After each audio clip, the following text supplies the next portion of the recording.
they can raise their crop to maturity and harvest it. To encourage public involvement, Operation Cash Crop has a toll-free number for the public to report any sign of harvesting or cultivation. A reward of up to $1,000 will be paid for information leading to the arrest and conviction of persons harvesting or cultivating marijuana.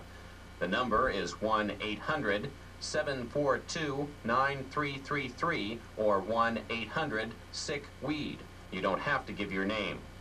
Even with help from the public, Captain Gallardo concedes that this battle in the drug war is far from over.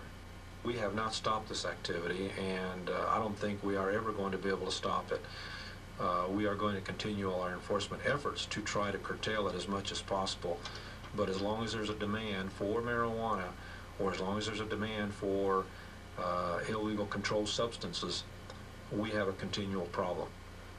Joining me now to discuss this issue of pot harvesting in Nebraska are two guests. Jack Harrar, director of Help Eliminate Marijuana Prohibition, or Hemp, and author of the book, The Emperor Wears No Clothes, and Willa Kurtz of Parents in Action in Nebraska.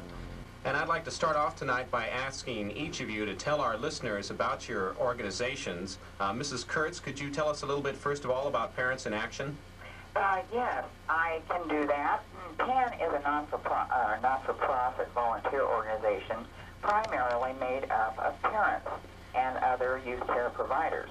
And of course, our main purpose, our primary purpose, is to provide prevention-orientated educational information to parents so that they are able to gain a total understanding of young people's illegal use of alcohol and other drugs.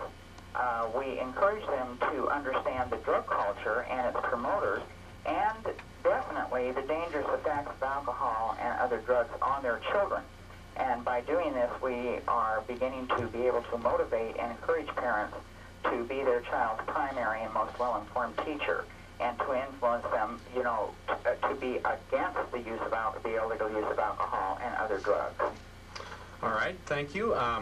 Jack Harrar, I'm going to ask you to tell us a little bit about your organization, but before we do that, I want to remind our listeners that we are taking your calls. You may call now with any question or comment you have by calling 402-472-2200, and you're welcome to call collect. That number again, 402-472-2200.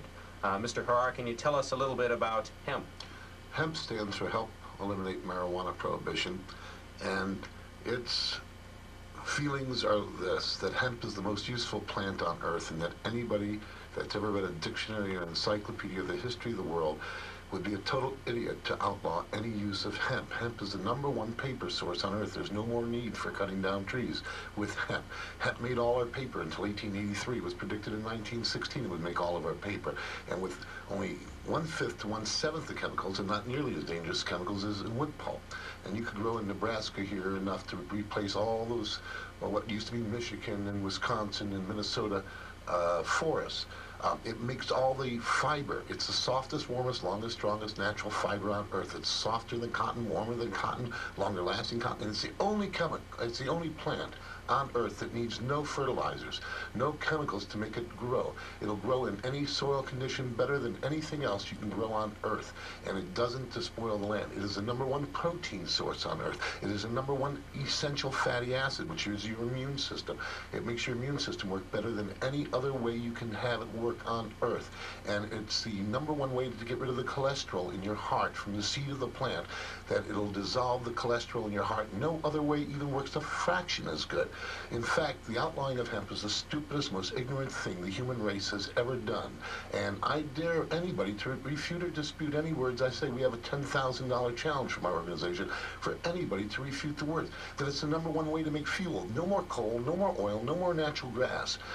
All you need to do to make fuel is to, through pyrolysis, turn it into methane, methanol, or catalyze it back into gasoline, and all of the carbon dioxide you put up in the atmosphere, this year will come out again next year. As you burn fossil fuels, everything you put up stays up for a million years. It's so your insane. organization then is as dedicated to promoting these ideas about hemp then. Are you actually promoting the smoking of marijuana? Absolutely. You live longer if you smoke marijuana every day than if you do no drugs at all by a year and a half.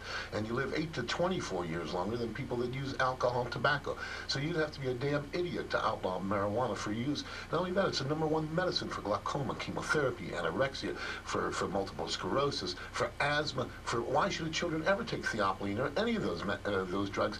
Marijuana allows them to live 6 to 12 years longer, and you've got 18 million kids using bad drugs made by pharmaceuticals when you have the perfect, safest drug, according to the Judge Francis Young of the Drug Enforcement Agency law judge, that it's the safest therapeutically active substance known to mankind, that no human being has ever died prematurely of this except at the hands of police. All right, we want to give our listeners a chance to jump in here. 402-472-2200 is the number if you have a question or comment. 402-472-2200, and you can call collect. Mrs. Kurtz, in your opinion, how much of a problem do we have here in Nebraska with marijuana? Well, we have a severe problem, just like we do all across the United States. But I would like to say that I would be one of those who would go against the grain of what Mr. Herrera has said. When we take a look at the research that has been done on marijuana, we have to understand that there are over 2,000 chemicals that are burned when marijuana is smoked. They have only identified, researchers have, approximately 61 of these chemicals.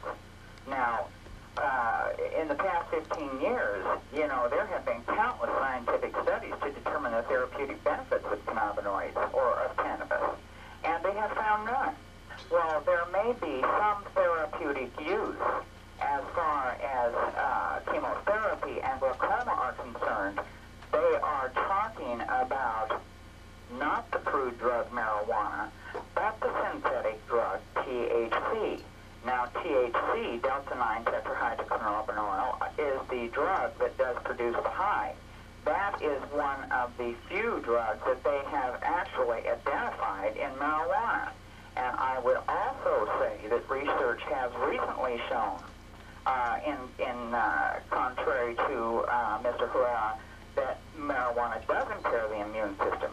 And they are beginning to find a tremendous increase in the susceptibility to sexual transmitted diseases such as genital herpes and, in fact, AIDS.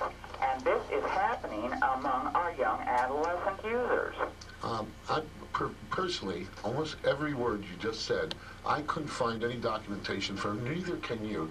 And I would dare you now, or in 2 weeks when I'm back here on the 11th, to come up and prove anything you just said was just total hype. First of all, the United States government in 1989 and again in 1990 in 2 successive tests, one done at St. Louis Medical University, showed that the immune system works better with marijuana and that the brain cells increase when you use marijuana. It's the only drug on earth that they know that increases it. From St. Louis Medical University, I have an Omni magazine, August 1989.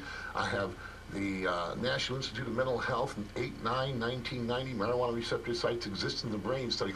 Instead of killing brain cells, it adds brain cells. And instead of hurting your immune system, it builds your immune system. And almost everything you quoted was out of reefer madness. And I'm not putting you down, Mrs. Kurtz, but I'm telling you that none of that stuff could hold scientific weight in this country. And yes, it is the most beneficial drug for cancer chemotherapy, anorexia, glaucoma, for multiple sclerosis, for asthma. It is incredibly evil to outlaw marijuana for anybody of the 20 million people who would benefit and extend their lives incredibly over anything you can give them. And let me just finish. You said the doctors said that they would recommend the THC synthetic. Well, doctors at Harvard just did that study about 3 months ago, and they came up with 44% of the doctors said that they would give marijuana, and 48% that they would give crude drug marijuana right then and there as their first drug, because the drug that they use, that synthetic THC produced by Lilly, nabilone and marinol, that it only has had a 13% success rate, and that crude drug marijuana has a 48% success rate. I think it's real wrong for you to put out this information without checking it out, because what you're doing is giving people information that could kill them. Well, I'm going to jump in here.